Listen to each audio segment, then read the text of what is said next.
Willowbrook, Ohio was a small town where the beauty of the seasons changed quietly. Mary Wilson found true fulfillment in her daily work as a nurse at the local general hospital. Her routine consisted of sending her 6-year-old son Aiden off to school in the morning, finishing her shift at the hospital, and then waiting for her husband Thomas, who worked as a construction site supervisor, to return home. "Mom, look. I drew this at school today." Aiden held up a colorful crayon drawing with a pure smile on his face. It showed a dog, a cat, and a family surrounding them. Mary gently stroked her son's head as she pinned the drawing to the refrigerator. "That's a lovely picture, Aiden. Dad will be so happy when he sees it." However, lately Thomas hadn't been showing as much interest in his son's artwork as before. About 6 months ago, changes had begun to appear in him. With the excuse that work is busy, he was coming home later, and increasingly spending weekends away from home, saying he had to go to work. Mary's parents, Robert and Helen Carter, lived in a quiet residential neighborhood in the same town. Now retired, their greatest joy was spending time with their grandson Aiden, at least, that's how it appeared. Linda, Mary's sister, also participated in the monthly family dinners. Linda had found success as a sales representative for a major furniture manufacturer in Columbus. Enjoying her single and free lifestyle, she was a stark contrast to her sister's domestic life. "Mary, what do you think of this children's chair? It's from our new line and it's selling really well." Linda had spread out the latest product catalog at last month's family dinner. At that moment, Mary thought she caught Linda giving Thomas a special look. But she convinced herself it was just her imagination. "It's lovely. I'm sure it would be perfect for Aiden." That night, as usual, Aiden was cuddling with his grandparents, sitting on Robert's lap as he read a picture book. However, Mary had noticed Linda giving Aiden cold glances several times. It was momentary, and she thought she might have been mistaken, but something about it left her with an uncomfortable feeling. On the drive home, Thomas was silent. When Mary asked, "What's wrong?" he replied, "I'm just tired." Aiden had fallen asleep in the back seat. "Dad, are you busy lately?" To Aiden's question, Thomas answered briefly through the mirror, "Yes, we have a big project." The following week, Robert called. "Mary, how about going hiking with the family this Saturday? Linda will be there too. Let's all enjoy nature together for the first time in a while." "That sounds nice. Aiden will be thrilled." Can you imagine making $10,000 a month just from YouTube, all from home? That's exactly what I did with Reddit Stories. No face, no voice. Check the link in the description if you're curious. "I'll ask Thomas too." Mary suggested it to her husband. Surprisingly, Thomas, who would normally decline saying, "I have work," answered, "Let's go." Aiden, who loved nature, was excited about the family hiking trip. "Yay! We're going to the forest. Will we see animals too?" However, the day before departure, Thomas called. "I'm sorry, but urgent work came up. You all go without me." Mary was disappointed but resolved to cherish the time with her son. "It's okay, Aiden. Let's enjoy ourselves even without Dad." Aiden looked a bit sad but quickly recovered his spirits. The morning of the hike dawned with a clear blue sky. Mary got up early to prepare Aiden's lunch and packed drinks, snacks, and a first aid kit into a small backpack. As a nurse, she always prepared for emergencies. "Aiden, are you ready?" Aiden came bounding down the stairs wearing a small jacket and hat, his eyes shining with excitement. "All ready, Mom. I brought my magnifying glass too. I'm going to observe insects." Mary smiled at her son's curiosity and pure joy. Though she regretted that Thomas wasn't with them, she was determined to cherish this mother-son time. The doorbell rang, and when Mary opened the door, her parents' car was parked outside. Her father Robert was in the driver's seat, her mother Helen in the passenger seat, and Linda in the back seat. Everyone was dressed for the outing, with Linda in particular wearing expensive hiking boots and stylish outdoor wear. "Good morning, Mary. What wonderful weather we have." Her father Robert's voice sounded unusually cheerful. As Mary and Aidan got into the back seat with Linda, Mary noticed something different about the atmosphere. Her parents exchanged brief glances, and Linda was strangely tense, staring at her cell phone. "So Thomas couldn't make it after all," Linda said. There seemed to be something hidden in her voice that Mary couldn't quite make out. "Yes," he said, "urgent work came up. It's disappointing, but it can't be helped." "Yes, it can't be helped," Linda's response seemed a bit too quick. As the car left town and climbed the mountain road toward the forest, her parents were unusually talkative. Helen in particular kept repeating, "Today will be a special day." Mary felt uncomfortable with these words but thought it was just expectation for a pleasant family outing. Aidan was absorbed in the scenery outside the window, pointing at passing trees and rocks and repeatedly asking, "What's that?" and "What's this?" Grandfather Robert answered his grandson's questions more enthusiastically than usual, occasionally exchanging glances with Helen through the rearview mirror. After driving for about an hour, the car turned onto a narrow unpaved road. Mary realized this was an unfamiliar route. "Dad, where are we going?" When Mary asked, Robert shrugged. "I found a different route. It's a place tourists don't visit much. The view is amazing." The car finally stopped at a small, undeveloped parking area. There were no other cars around, and silence dominated the area. As everyone got out of the car and shouldered their backpacks, Mary felt uneasy again. Her parents and Linda had too little luggage for a long hike. "Dad, are you sure this trail is okay?" "There's nobody here," Mary asked worriedly. "Don't worry, Mary. This place is a hidden gem.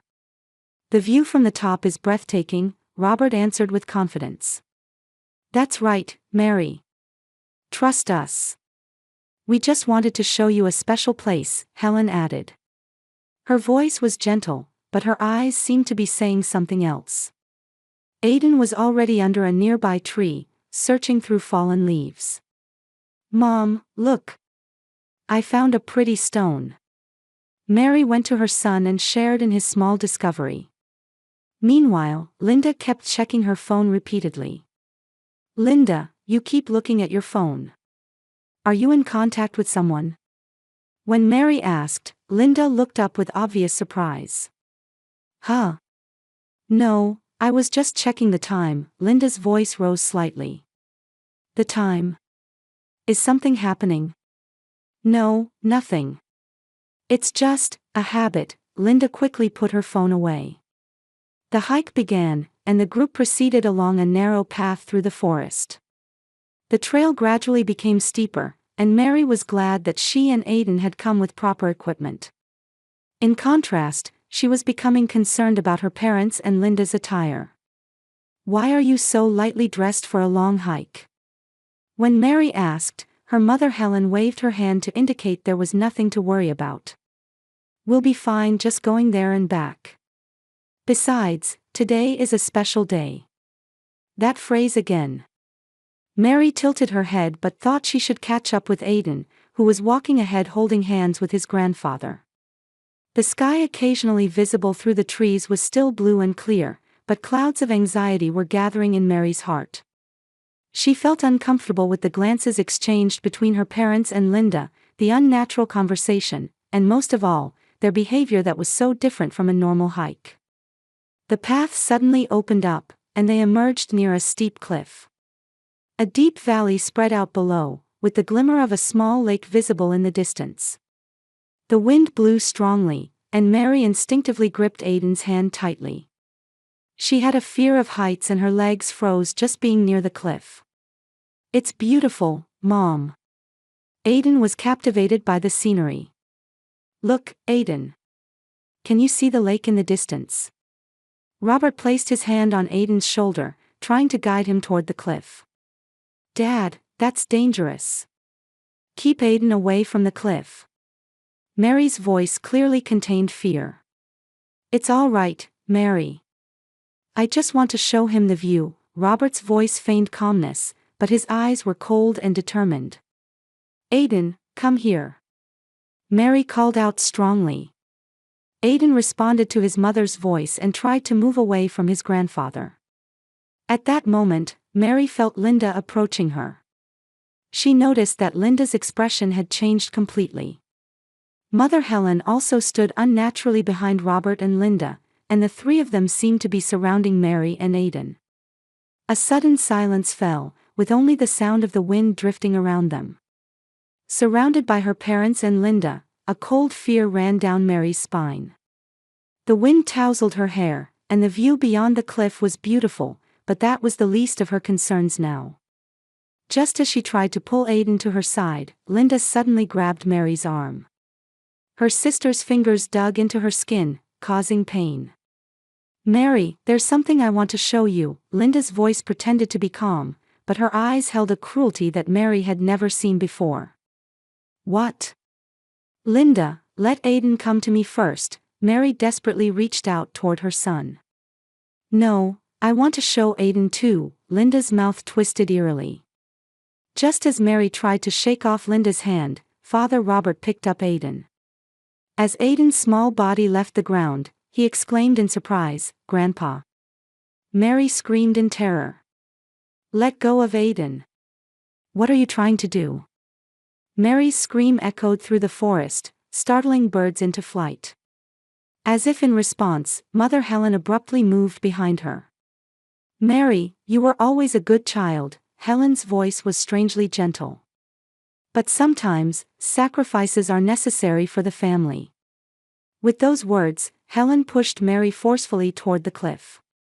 Caught off guard, Mary lost her balance and staggered several steps toward the edge of the cliff. As her feet nearly left the ground, understanding flashed through her mind like lightning. Her family was trying to kill her and Aiden. Before her eyes, frozen with fear, Father Robert made a motion as if to throw Aiden toward the cliff. Aiden's scream pierced Mary's ears.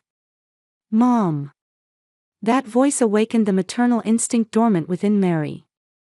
Forgetting even the danger to her own life, she desperately lunged to grab and hold her son.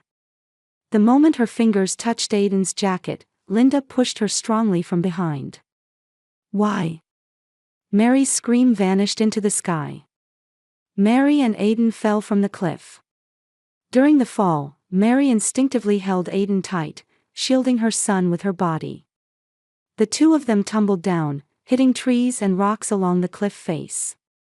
Sharp pain shot through Mary's entire body, and her vision flickered. Aiden! Aiden! Calling her son's name, she curled her body to somehow protect him. Each impact assaulted her back, shoulders, and legs. But she never let go of Aiden. With a final major impact, they were violently slammed to the ground. Intense pain shot through Mary's body, and for a moment, she nearly lost consciousness. But the desire to ensure her son's safety pulled her back from the sea of unconsciousness. When Mary opened her eyes, Aiden was trembling slightly under her body. Her entire body screamed with pain, and her right leg and left arm had become immobile. They were probably broken.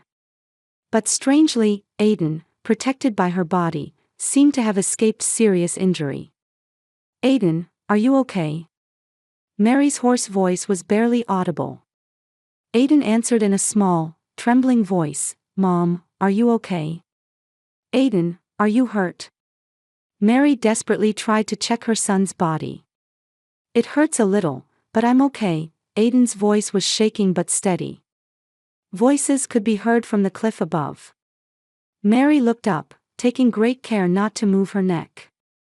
She could see her parents and Linda peering down from the edge of the cliff. In the twilight, their silhouettes appeared black and ominous. Can you see? Are they moving? Her mother Helen's voice carried on the wind. No, they don't seem to be moving, her father Robert's low voice answered. We need to check. We have to go down. Linda's voice had a hint of urgency. Mary instinctively hugged her son tighter and closed her eyes.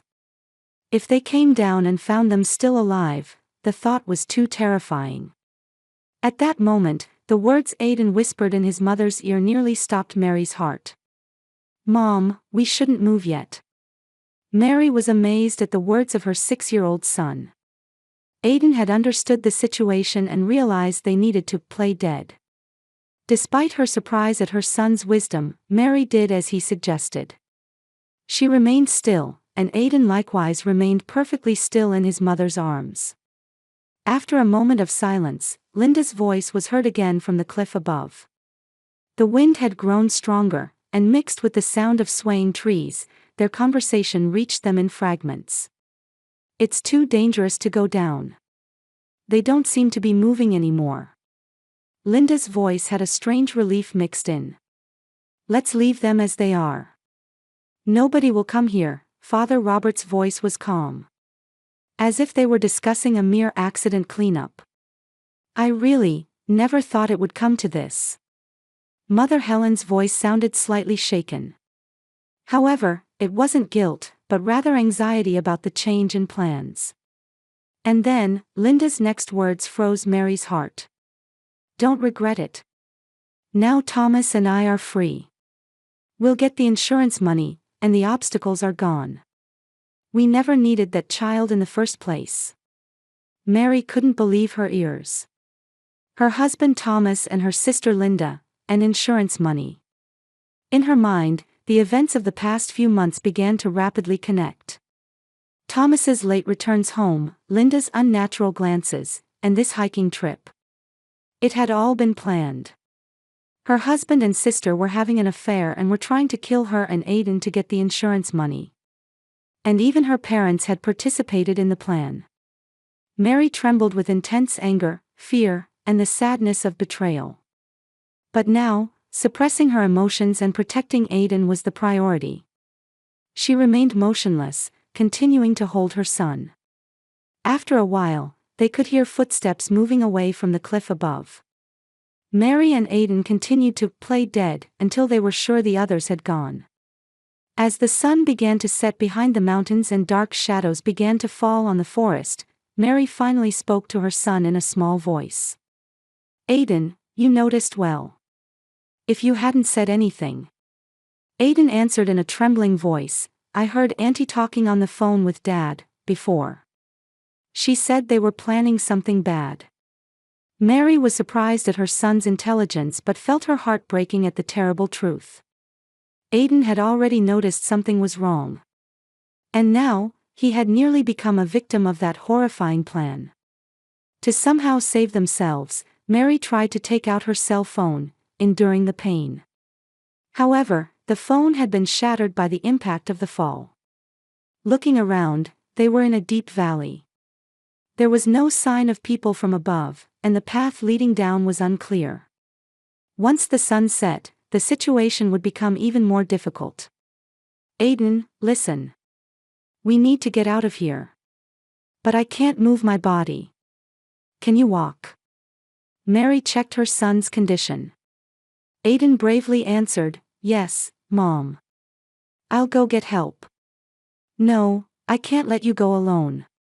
Let's move together, little by little," Mary decided. No matter how painful it was, she couldn't leave her son alone. Especially now, after being betrayed by her family. A life-or-death escape awaited Mary and Aidan. But as she gripped her son's small hand, she strengthened her determination to survive. They had been betrayed by their family and brought to the brink of death, but supporting each other, they took their first step forward, enduring pain and fear to somehow survive. Mary and Aidan slowly made their way down the steep slope below the cliff. Mary's right leg and left arm were in severe pain, probably broken. She bit her lip to endure the pain while moving little by little, relying on Aidan. "Mom, it's flatter over here." Aidan went ahead of his mother, looking for a safe path. With bravery and calmness beyond his 6 years, Aidan was helping his mother. Sometimes he gathered branches from the surrounding trees to make a makeshift crutch for Mary. "Aidan, tell me if you get tired. We can rest, okay?" Mary worried about her son. I'm fine, Mom. I'm strong, Aiden answered, puffing out his chest. In that small back, Mary felt an incredible reliability that nearly moved her to tears. By moonlight, they continued walking through the forest for hours. Mary's watch was still working and showed it was past 11 p.m. Aiden looked tired but never complained. Let's rest a little. Mary sat down under a large tree. Aiden sat next to her, nestling in his mother's arms. Mom, will Dad not come back anymore? Aiden's small voice echoed in the darkness. Mary was at a loss for words. How could she explain? That her husband had tried to kill them. That he was having an affair with her sister. That it was for insurance money. How could she make a 6-year-old child understand these things? Aiden. Dad. Mary carefully chose her words. Dad won't be able to live with us anymore. But it's okay. I'll always protect you. Aiden nodded silently and snuggled closer to his mother. Grandpa and Grandma too? Yes, them too. Aunt Linda said she and Dad would go somewhere together. After we were gone. Mary stroked her son's head, holding back tears. Aiden had understood the situation from the adults' conversations. Her heart ached that such a burden had been placed on such small shoulders. But it's okay. We're alive. And we'll always be together, Mary said firmly. After a short rest, they began walking again. By daybreak, they finally reached the main hiking trail where people passed. In the morning light, the mother and son, covered in sweat and dirt, and full of wounds, caught the eye of a middle-aged couple hiking there. Oh my, are you all right? The man rushed over. Please help us, we fell from a cliff. Mary was finally able to ask others for help. The man's wife immediately called an ambulance, and Mary and Aiden were wrapped in blankets and given water. They were kind enough to share their hiking food and stayed with them until the ambulance arrived. How did you fall from a cliff? When the man asked, Mary hesitated for a moment. I'll tell the police everything later, was all she answered. The ambulance arrived at the forest entrance, and Mary and Aiden were taken to the hospital. According to the doctor's diagnosis, as expected, Mary had multiple fractures in her right leg and left arm, as well as internal bleeding and bruises all over her body. However, her life was not in danger. Aiden, too, had miraculously escaped with only minor bruises and scratches. Your mother was like a cushion for you, the doctor smiled at Aiden. She's a brave mother. While Mary was receiving treatment and resting, there was a knock on the hospital room door. It was Detective Brown from the local police. He introduced himself in a gentle tone and expressed concern for Mary's condition. Mrs. Wilson, are you able to talk? Can you tell me what happened on the mountain? Mary took a deep breath and began to tell everything. The hiking plan, her parents and Linda's behavior, and the moment they were pushed off the cliff. She also relayed Linda's words, now Thomas and I are free. We'll get the insurance money. Detective Brown responded calmly though surprised, continuing to take notes. We've contacted your husband Thomas, but he hasn't arrived yet, the detective said. He's also part of the plan. He was, apparently having an affair with my sister, Mary spoke the painful truth. Outside the hospital room, Aiden was talking with a child psychologist. He also explained the events in his own words and further detailed the content of phone calls he had heard between his aunt and father over the past few weeks. Aiden's testimony matched his mother's account, and the nature of the incident became clearer. Due to Detective Brown's swift investigation, Thomas, Linda, and both of Mary's parents were all arrested the next day. The interrogation revealed a horrifying plan.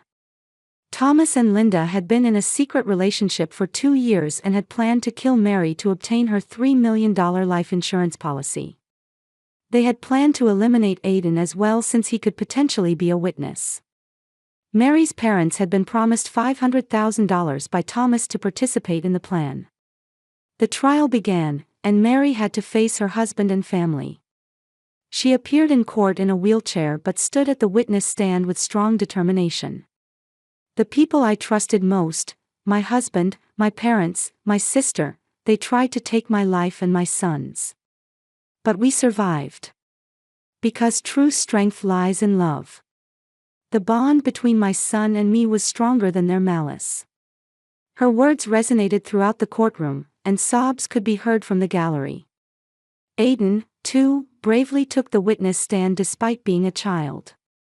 Grandpa and Grandma pushed, and Mom protected me. Dad and Auntie are bad people, his simple words carried a powerful truth. In the defendant's box, Thomas and Linda hung their heads, but Mary's parents tried to stand up to say something. However, they were forced into silence by the judge's restraint. As a result of the trial, Thomas, Linda, and both of Mary's parents were all found guilty. Thomas and Linda received 25-year prison sentences for attempted murder, and Mary's parents were sentenced to 15 years. When leaving the courthouse, Mary was now using crutches. Her body was gradually recovering, but the wounds in her heart didn't seem likely to heal easily. Nevertheless, she gripped Aiden's small hand firmly, determined to move forward step by step toward a new future. "Mom, what are we going to do now?" Aiden asked. "A new beginning, Aiden. We're going to start a new life, just the two of us." Mary had received tremendous support from her nursing colleague Jennifer, whom she had met during her recovery period at the hospital. Jennifer herself was a domestic violence survivor and deeply empathized with Mary's situation. "Mary, I'm moved by the strength of you and Aiden. What are you going to do now?" Jennifer asked. "I haven't decided clearly yet, but I think Aiden and I need a new beginning. My sister lives in Colorado. Her town is a wonderful place. It might be perfect for a new start." Mary began to seriously consider Jennifer's suggestion. Aiden was also positive about going to a new place. "Mom, are we going to a new house? Will I make friends?" Aiden asked hopefully. "I'm sure you will, Aiden. We're together, so we can overcome anything." Mary was standing at the edge of fate's cliff again, just as when she had fallen from the real cliff. But this time, she had the courage to move forward with her son. She looked up at the sky and felt freedom. No one could hurt them anymore. She had learned the true meaning of family through a severe ordeal. On the day the trial verdict was delivered, the courtroom was wrapped in a solemn atmosphere.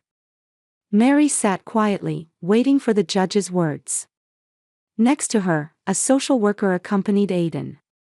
When the verdict was read, a moment of silence flowed through the courtroom. But suddenly, Thomas stood up and shouted at Mary. "It's your fault. You ruined everything." Linda shouted just as loudly, "I'm more suitable for Thomas than you. That child is weak and useless just like you." As guards restrained the two, Mary quietly closed her eyes. Her parents silently bowed their heads, but there was no color of regret in their eyes. Mary looked at them one last time and bid farewell in her heart. 3 months later, Mary and Aiden had moved to a small mountain town in Colorado. They were renting a room in a guest house run by Jennifer's sister Martha and starting a new life. Mary had begun working as a nurse at a local clinic, and Aiden had started at a new school. "Aiden, how's school? Have you made new friends?" Mary asked her son one evening. "Yes, I play with Jason and Mike. But sometimes I remember that time and get scared," Aiden answered honestly. "I feel the same," Mary hugged her son. "But remember, we'll get through it together." Mary and Aiden regularly attended therapy, facing their trauma. Sometimes they were haunted by nightmares, but they felt they were healing little by little. One day, the principal of the town's elementary school, David Clark, visited the clinic. He had come to report on Aiden's progress at school. "Your son is truly remarkable. To be so positive and caring despite everything he's been through." Mary smiled. "Thank you. Aiden is my pride." Over the next few weeks, David occasionally stopped by the clinic. He was kind and showed genuine interest in Mary and Aidan. Mary gradually began to open her heart to him. Meanwhile, in a distant prison, the bonds of the former family had completely collapsed. The relationship between Thomas and Linda had developed cracks in prison life, and Mary's parents continued to justify their actions. They never reached true repentance, but rather deepened their hatred. A year later, on Aidan's 8th birthday, Mary held a small party. Martha, Jennifer, David, and school friends attended the party. The house was filled with cake, presents, and the laughter of children. David stood next to Mary and spoke quietly. "Mary, I'm truly impressed by the strength of you and Aidan. You've taught me that there are things more precious than blood ties." Mary gazed out the window at the sunset over the distant mountains. "We've learned that family is something you choose. True family exists where there is love, trust, and respect." She turned her eyes back to her son's smiling face. From the terror and despair of being thrown off a cliff, they had climbed up together, hand in hand, and were now finding new bonds, a new family. Mary was certain. True family is not about blood ties, but about bonds of love that protect and support each other. And she and Aidan were living proof of that. In the small artistic town of Maple Creek, New England, with its historic buildings and gathering of artists, Caroline Bradshaw was brewing coffee in her worn apartment kitchen, bathed in morning light. Through the window, she could see the Victorian building in the center of town, with the golden sign of Bradshaw Gallery gleaming in the morning sun on the top floor. Caroline gazed for just a moment at that place, once her family's pride, now a distant entity. "Mom, look. I finished it." Caroline's thoughts were interrupted by her 5-year-old son Noah's energetic voice. In his small hands was a drawing paper with a cat painted in surprisingly delicate strokes. It wasn't just a child's scribble but a picture with remarkable expressiveness that captured even the emotions behind the cat's eyes. "That's wonderful, Noah," Caroline smiled, gently stroking her son's brown curls. "This cat looks so alive. It's the same one from the park." "Its eyes looked sad," he said. Caroline was amazed at her son's observational skills while also seeing herself in his words. She too had an eye for discerning emotions behind surfaces. That talent was now being put to use in her job, teaching children's art classes at the local community art center. The walls of her modest but clean apartment were adorned with landscapes and abstract paintings Caroline had created. Her work was also being displayed in small local cafes and restaurants, gradually gaining recognition. However, this was far from the success her parents had once expected of her. "Now, after breakfast, we're going to my class today," Caroline said as she placed cereal and a banana in front of Noah. "We have a special guest today. Louise, a famous potter in town." "Yay!" Noah's eyes sparkled. "Can I make something with clay?" "Yes, of course," Caroline answered. "You can let your imagination run wild." Imagination. That was what her parents, Richard and Eleanor Bradshaw, had always tried to push aside in favor of practical business sense. They ran the oldest and most prestigious art gallery in town. But for them, art was merely a commodity, an investment, and a symbol of social status. Richard carried the pride of a generations-old distinguished family, known for his cool judgment and unwavering decisiveness. Eleanor was a central figure in the town's charitable activities, outwardly warm and sociable, but beneath her elegant appearance, she possessed a will of steel and strict moral standards. And Caroline's sister Victoria was always the perfect daughter. She graduated from an Ivy League school with excellent grades, earned an MBA, and returned to the family business to work as her father's right hand. She followed the life her parents expected and earned respect as a young businesswoman in town. As Caroline prepared for the morning, she occasionally glanced out the window. Today was Friday, there would be a special exhibition at the gallery this weekend. She used to be involved in such preparations.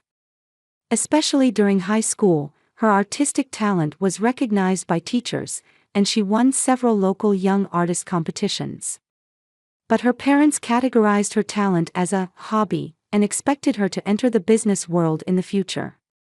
Art is a wonderful talent, but you can't live on that alone, her mother Eleanor often said. As a Bradshaw daughter, you should choose a more practical path. As Caroline buttoned her son's uniform, she remembered herself at 17. The days she spent painting alone in the art room until late at night. And the day she met him, a senior in the art club who also struggled between his family's expectations and his own passion. They became each other's confidants and eventually fell in love. But that relationship turned into one night's mistake, and her life changed completely. When the pregnancy test showed positive, she was only 17. It took weeks to find the courage to tell her parents, but the result was far more violent than she had anticipated. "Mom, let's go." Noah's voice interrupted her thoughts. He had already put on his backpack and was waiting by the door. "Yes, let's go." Caroline shook off the memories of the past and put on a smile. Before leaving the apartment, she checked her appearance in the small mirror by the entrance. Brown curly hair, greenish-blue eyes, a slightly tired expression. She took a deep breath and straightened her shoulders. Now she had no time to lament the past. She could only move forward, for Noah's future. On the way to the art center, her cell phone rang. Looking at the screen, she saw a name that hadn't rung for 5 years. Victoria. Caroline stared at the phone, feeling her chest tighten. Contact after 5 years. What had happened? After a moment's hesitation, she answered. "Caroline, it's me. I want to talk to you." Her sister's voice sounded a bit tense. Caroline caught her breath. "Has something happened? I want to talk to you in person. Please." Caroline remained silent for a long time. Noah held her hand, looking up curiously. "All right," she finally answered. "When?" "Tomorrow, if that's okay with you." Caroline gazed at the town center. On this Friday morning, the flag of the Bradshaw Gallery was fluttering in the breeze. "All right." After hanging up, Caroline exhaled deeply. She felt the new life she had built over 5 years begin to waver with one phone call. She gripped Noah's hand tightly and began walking forward. At 17, Caroline had locked herself in a school bathroom stall, staring at the pregnancy test with trembling hands. 2 lines clearly appeared. The same result for the third test. She took a deep breath and closed her eyes. After school, she returned home later than usual. The Bradshaw mansion stood with dignity in the twilight. As Caroline passed through the gate, she felt her heartbeat echoing in her ears.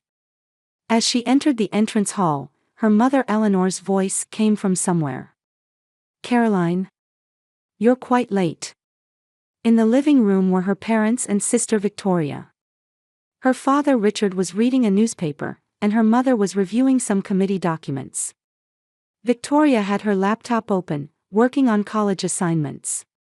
It was like a snapshot of a perfect family portrait. "I'm sorry, I was finishing a piece in the art room," Caroline lied. In reality, she had been sitting alone on a bench in a park near the school for hours. "I kept dinner warm for you," her mother said. "Wash your hands first." Caroline put her bag on the floor and clenched her fists. "I have something to tell you," she said in a voice smaller than she had intended. "What is it?" her mother replied without looking up from her papers. "It's important." Her tone finally made both parents look up.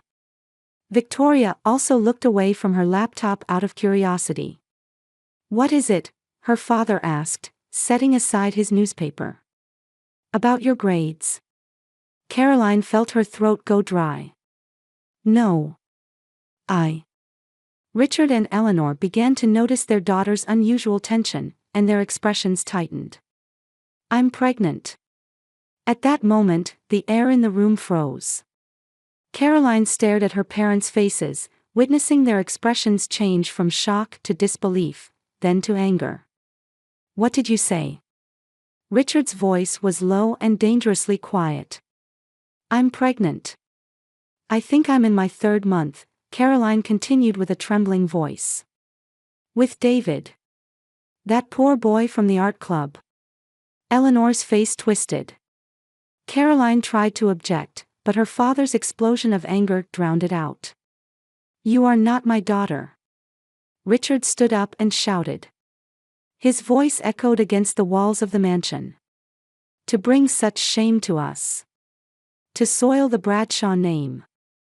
Dad, please, listen. Caroline pleaded through tears. Get out. This time Eleanor screamed. You've hurt our honor. Do you plan to make us the laughingstock of the town? Caroline looked at Victoria. Her 14-year-old sister stood dumbfounded, with an expression of fear and confusion. But she said nothing. I want to have this baby. Caroline placed both hands on her abdomen. David also. David? Richard sneered. You think that dropout will take responsibility? His family is among the poorest in town. What can they do? He's a talented painter. Caroline protested. The professors recognize his talent. He could. Enough about that man, Eleanor interrupted.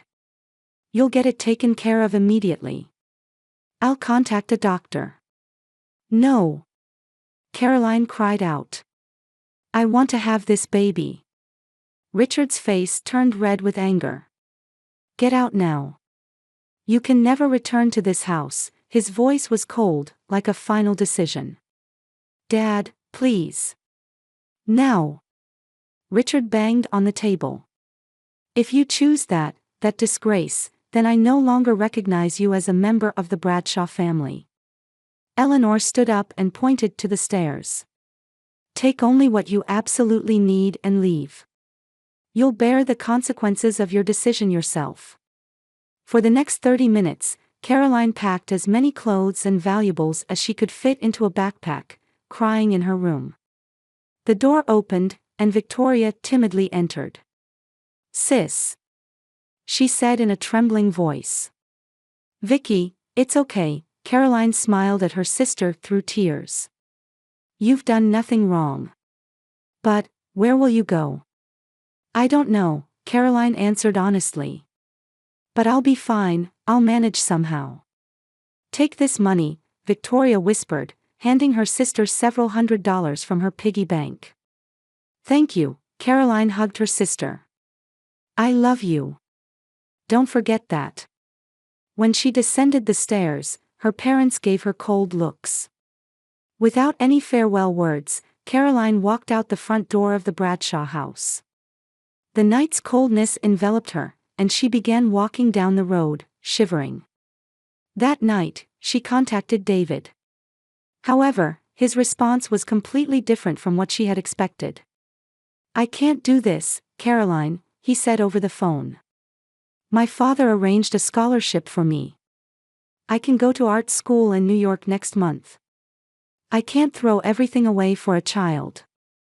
But you said you loved me, Caroline's voice was trembling. I'm sorry, his voice conveyed more relief than regret. I really like you, but I'm not ready to be a father. You understand, right? After the call ended, Caroline sat hugging her knees crying in the phone booth. She wandered the town all night and headed to high school in the morning, exhausted. No home, no lover. She had only her baby and a small amount of money. Caroline? In front of the school's art room, Ms. Grace Anderson called out to her in surprise. What are you doing here so early? Are you all right? Caroline looked up at her teacher with a face pale from fatigue and cold. She couldn't say anything, just collapsed in tears. Ms. Grace hugged her and whispered softly, What happened? What's wrong? And Caroline told her everything. Her parents' anger, being thrown out, David's betrayal. Miss Grace listened silently, gently stroking her shoulder. "Come to my house," the teacher said decisively. "You're not alone. I'll help you." Caroline nodded with inexpressible gratitude. She was still 17, pregnant, abandoned by her family, and at a loss. But in that moment, she found a glimmer of hope. For her child's sake, and to stand on her own feet someday, she had to be strong. "Noah, we're almost done here." Caroline called out to her son, who continued to draw intently by the window, as she cleaned up the scattered art supplies on the art studio floor. The twilight light dyed his brown curls golden, and shadows danced with each movement of his small hands across the drawing paper. 5 years had passed, and Caroline's life had taken a direction she never imagined. With Miss Grace's help, she graduated from high school and earned an art education qualification at a local community college. Now she ran children's painting classes at the town's art studio, earning a stable income. Though not luxurious, it was enough for her and Noah's life. "Mom, look." Noah happily held up his drawing. "This is you and me playing in the park." Caroline gasped as she saw her son's work. The composition and use of color were incredible for a child, and above all, the emotional expression he captured was astonishing. 2 figures, clearly her and Noah, were depicted walking hand in hand through an autumn park. The colors of the trees in the background beautifully expressed the changing season, and a gentle happiness floated in the expressions of the two. "Noah, this is wonderful," Caroline hugged her son. "You really do have talent." Noah smiled happily at his mother's praise. "My teacher said so too. She said I have special talent." Caroline smiled, but inside she felt complex emotions stirring. Noah's talent was undeniably inherited from her, but also from David. Since that day, she had never tried to track David's whereabouts. Rumor had it he had graduated from art school in New York and was successful in the commercial art world. But Caroline didn't even know if he was aware he had a son. "Mom, what are we eating tonight?" Noah's question interrupted her thoughts. "Well, since today is a special day." Caroline smiled. "How about pizza?"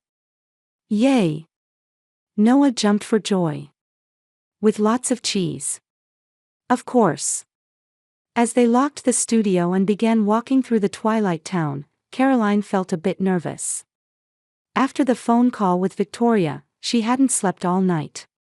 The next morning, she sent a reply message to her sister, "Let's meet at the Central Park Cafe at 3 p.m. tomorrow." Tomorrow. The day she would meet a family member after 5 years. Her heart was heavy, swirling with complex emotions. Back at the apartment, they enjoyed their delivered pizza, talking about the day's events as usual. Noah enthusiastically told about adventures with his classmates, praise from his teacher, and oddly shaped clouds he saw in the park. While Caroline's heart warmed at her son's innocent joy, the thought of tomorrow's meeting wouldn't leave her mind. After Noah fell asleep, Caroline sat at the small desk in the living room and opened an old scrapbook. It contained high school memories, newspaper articles from when she won art contests, and the last photo with her parents. She touched the photo, feeling its coldness. The next afternoon, Caroline dropped Noah off at the studio's children's program earlier than usual and headed to Central Park alone. Sitting at a cafe terrace table, nervously stirring her coffee, a familiar figure entered her view. Caroline. Victoria looked more mature and refined than 5 years ago. Dressed in a perfect suit, she exuded the Bradshaw family's dignity. But her expression showed anxiety and tension. "Vicky," Caroline stood up, unsure how to react. Should she hug her, or keep the greeting formal? Victoria moved first, lightly embracing her sister. "It's been a while. You look well." "Yes, more or less," Caroline returned to her seat and invited her sister to join. "You've really grown up too." For a while, The two spent time on superficial topics like the weather and changes in town. Eventually, Victoria took a deep breath and got to the point. "I'm getting married next month." "Congratulations," Caroline said sincerely. "Who's the lucky man?" "James Harrington. He's the son of one of Dad's friends." Victoria smiled a bit shyly. "We first met through our parents, but he's really a wonderful person." Seeing her sister's happy face, Caroline felt relief rather than envy. "That's wonderful." "Caroline," Victoria's expression turned serious. "I want you to come to the wedding." Caroline put down her coffee cup, unable to hide her surprise. "Me? But your parents?" "Our parents want to reconcile too," Victoria said. "Especially since Dad recently fell ill." "Richard?" Caroline found it strange to say her father's name. For 5 years, she had tried not to think about her parents. "Yes, his heart hasn't been well since last year," Victoria explained worriedly. "The doctors say he should reduce his workload and stress, but Dad is as stubborn as ever." Caroline was hit with complex emotions. Anger and hatred toward the father who had once rejected her, and at the same time, somewhere deep inside, concern due to their blood connection. Also, James's family is well known in town. Victoria continued reluctantly. "They expect a wedding with the entire family present." "So you're calling me to keep up appearances?" Caroline's voice betrayed a slight bitterness. "No." Victoria quickly objected. "It's what I want. You're my sister. I don't want to celebrate my best day without you." Caroline looked out the window. In the park, children were playing, couples walking, dogs running around. Ordinary everyday scenes. The new life she had built with her son. "What about Noah?" she asked. Victoria hesitated slightly. "Of course, he's welcome too. I'd like to meet my nephew." Caroline considered what effect bringing her parents back into her life sphere would have on Noah. He had asked about his grandparents before, but she always vaguely answered, "They live far away." "Let me think about it," Caroline finally said. "It's not an easy decision." Victoria showed understanding. "Of course.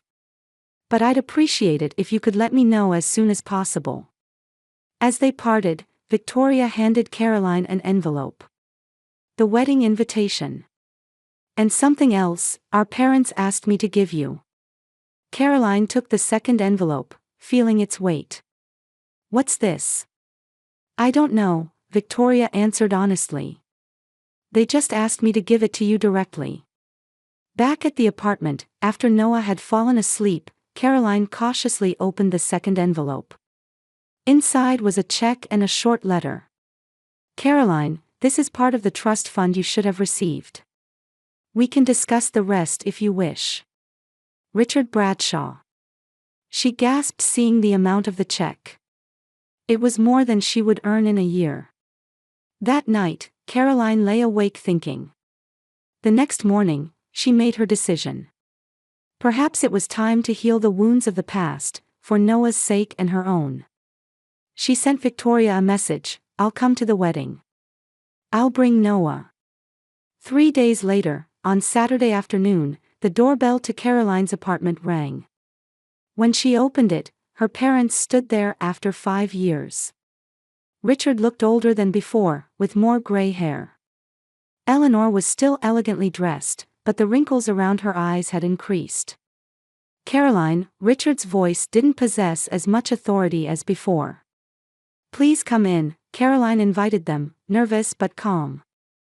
As they entered the living room, Noah was sitting on the sofa surrounded by art supplies, drawing. He looked up with curious eyes at the unfamiliar visitors. "Noah, these are..." Caroline hesitated for a moment, then continued, "Your grandfather and grandmother." The moment Richard and Eleanor looked at Noah, they both froze. Noah was drawing a forest landscape with sunlight shining through the trees after rain. Its technique and color sense possessed a level of completion unimaginable for a 5-year-old. What is this?" Richard's voice was trembling. He slowly approached Noah and took the drawing. Eleanor also gasped, staring at the picture over her husband's shoulder. Their expressions mixed surprise with something else, recognition, or perhaps pain from a memory. Richard stared at Caroline, lost for words. "Noah, your tie is crooked," Caroline said as she straightened her son's small tuxedo. "Are you nervous?" Noah shook his head, but his large blue eyes showed anxiety. "Will there be lots of grandpas and grandmas?" "Yes," Caroline smiled. "But there's nothing to be afraid of.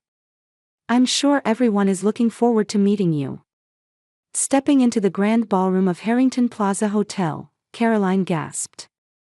Crystal chandeliers, an altar adorned with fresh flowers, and the town's dignitaries crowded the luxurious space. It was the first time since leaving the Bradshaw house that she felt like she was stepping back into her former world. "Caroline." Victoria rushed over in her pure white wedding dress. "You came."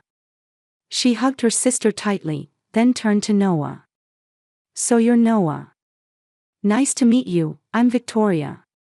Noah, though a bit shy, greeted her politely. "Congratulations on your wedding. Your dress is beautiful." Victoria laughed happily. "Thank you. You look very handsome too." Richard and Eleanor approached from the corner of the venue. Since their reunion at the apartment days ago, they had maintained contact with Caroline, taking the first steps toward mending their relationship. Still, the public meeting was filled with tension. "Caroline, I'm glad you came," Richard lightly kissed his daughter. Eleanor also greeted her similarly, giving Noah a gentle smile. "It's a lovely ceremony," Caroline said. "Befitting Victoria." The wedding proceeded solemnly, with Caroline and Noah quietly observing. As the reception began, Noah, seemingly a bit bored with the long formal event, took out his sketchbook and began quietly drawing in a corner of the sofa. Soon after, an exclamation of, "This is remarkable," was heard from the sofa's direction. Caroline turned to see Joseph Harrington, James's uncle known as a prominent art critic, peering into Noah's sketchbook. "Such talent is rarely seen." Joseph called out to those around him, asking, "Whose child is this?" Caroline hurried to Noah's side. "He's my son." "And you are?" Joseph looked at Caroline with curious eyes. "Caroline Bradshaw." "Bradshaw?" Joseph's eyes lit up. "Richard and Eleanor's eldest daughter." Caroline nodded nervously. People began to gather around, and she felt uncomfortable suddenly becoming the center of attention. "The Bradshaw family's artistic talent has been passed down," Joseph said happily. "It reminds me of Richard's early works." "Father's works?" Caroline was confused. Joseph responded with a surprised expression. "Yes, of course. Richard Bradshaw was once a promising painter. His dramatic landscapes garnered attention for their unique sense of color. His decision to put down the brush to take over the gallery was a great loss to the art world." At that moment, the atmosphere in the venue changed. Many eyes turned to Richard and Eleanor, who stood uncomfortably. "I didn't know," Caroline said softly. Joseph was puzzled. "I thought you knew, especially since you've inherited the artistic talent yourself." The invited guests listened to the conversation with great interest. "About your family's talent?" a woman asked. "Yes," Caroline hesitantly answered. "I teach art. I run children's painting classes at a local art studio." "Is that so?" Joseph's eyebrows raised. "You seem to have considerable talent yourself. But why not at the Bradshaw Gallery?" "That's enough, Joseph," Richard approached and said in a stern tone. "No, I want to know." Caroline turned to face her father. "You were a painter. Then why did you deny my talent?" The venue fell silent, all eyes on Richard. He sighed deeply and looked at his wife. Eleanor's face showed fear and shame. Richard stumbled over his words. I once had passion. But I learned that in the real world, one cannot live on art alone. So you wanted me to walk the same path. Caroline's voice betrayed sadness rather than anger. Richard, Eleanor, Joseph said, why would you treat your daughter and grandson with such wonderful talent? That's a private family matter, Eleanor quickly interrupted, grabbing Richard's arm. But it was too late. Whispers began to spread among the guests. The Bradshaw's eldest daughter disappeared 5 years ago, that child is. I heard there was a scandal. Caroline grabbed Noah's hand, intending to leave the venue. She didn't want to ruin her sister's special day. But Victoria blocked her path. Don't go, Victoria grabbed her sister's hand. Standing in the center of the venue in her bridal dress, she said loudly, today is my wedding. And what matters most to me is that my family is together again. She embraced Caroline and Noah, continuing, I am truly happy that my sister and nephew have returned to us. Applause erupted from the venue. The Harrington family also sent warm glances, and James, Victoria's new husband, stood by his wife's side, placing a hand on her shoulder. Caroline, Richard approached his daughter, conscious of people's gazes but determined. We were wrong. For our attitude that day. I apologize. Eleanor also stood beside her husband, gazing at Noah. We want your forgiveness. We want a chance to start over. Caroline regarded her parents calmly and said in a low voice, a simple apology isn't enough. If you truly care about Noah, show it through sincere reflection and action. Placing a hand on her son's shoulder, she continued, he has the right to make his own choices, and I respect those choices. If you can understand that, perhaps we can gradually restore our relationship. Richard and Eleanor nodded, accepting the public humiliation. On Christmas morning, snow quietly accumulated in the streets of Maple Creek. The view from Caroline's apartment window looked like a postcard. Mom, wake up. Santa came. Noah's excited voice woke Caroline. 6 months had passed since Victoria's wedding, and changes had gradually come to Caroline and Noah's lives. Under the small living room tree were more presents than ever before, including some from Richard and Eleanor. Is Grandpa coming? Noah asked with shining eyes. Yes, at 10 o'clock, Caroline answered. Her voice no longer held the rejection it once did, though it wasn't yet complete trust. After the wedding, Richard had kept his promise and began to reclaim his passion for art. He opened his long-ceiled studio and occasionally taught Noah how to paint.